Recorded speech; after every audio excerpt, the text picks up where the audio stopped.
माँ की खिदमत और जन्नत की बशारत। एक दफा हजरत मूसा अलैहिस्सलाम ने अल्लाह ताला से पूछा, या अल्लाह, जन्नत में मेरा पड़ोसी कौन होगा? अल्लाह की तरफ से इरशाद हुआ, फलां शहर का एक गोश्त बेचने वाला तुम्हारे साथ होगा।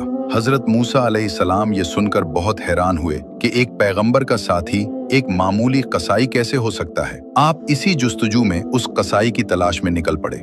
वहां जाकर देखा तो वो शख्स अपनी दुकान पर गोश्त बेचने में मसरूफ था। हजरत मूसा अलैहिस्सलाम उसके पास बैठ गए।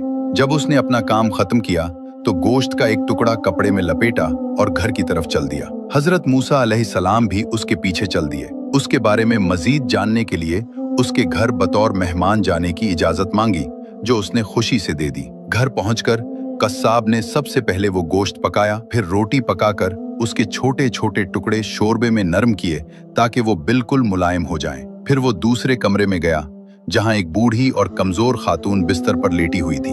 वो इतनी कमजोर थीं कि खुद से हिल-जल भी नहीं सकती थीं। कस्साब ने बड़े प्यार से उन्हें सहारा देकर उठाया और अपने हाथों से एक एक लुकमा उनके मुंह में डालने लगा। वो तब तक नहीं हटा जब तक माँ का पेट नहीं भर गया। फिर उसने माँ का मुंह साफ किया और उन्हें वापस लिटा दिया।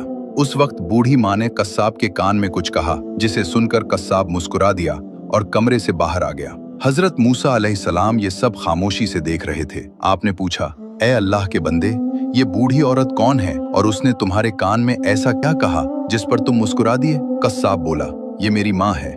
मैं जब भी घर आता हूँ तो सबसे पहले उनकी खिदमत करता हूँ। ये खुश होकर रोज मुझे एक ही दुआ देती हैं कि अल्लाह ताला तुझे जन्नत में हजरत मूसा अलैहिस्सलाम का साथ नसीब करे। मैं ये सुनकर बस मुस्कुरा देता हूँ कि भला मैं एक मामूली कस्साब कहाँ और अल्लाह के जलीलुल कद्र पैगंबर मूसा अलैहिस्सलाम कहाँ। ये सुनकर हजरत मूसा अलैहिस्सलाम ने फरमाया, ए खुश नसीब इंसान, मैं ही मूसा हूँ और मैं तुझे खुशखबरी देता हूँ कि अल्लाह ताला ने तेरी माँ की दुआ कबूल कर ली है। अल्लाह पाक हम सबको अपने वालिदैन की खिदमत करने और उनकी दुआएं लेने की तौफीक अता फरमाए। आमीन।